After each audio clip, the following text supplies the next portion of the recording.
is Burcugül. I 17 years old. I was born in Kütahya. I studied at high school. My favorite sport is volleyball. I want to be a nurse. My name is Kübra. I am 70 years old. I am from Eskişehir. I am a student at the Atatürk High School in Turkey. I like reading a book. I am very happy with my friends. My name is Tozan. I am 18 years old. I am from Turkey. I am student of the Atatürk High School in Turkey.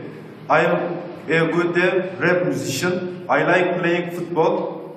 My best friend is Ali. I am Furkan and I am only 17 years old. I like many things, walking around, sleeping and listening to music. I go to Atatürk High School. I am from Turkey. My best friend is Erdem. My ideal job is policeman.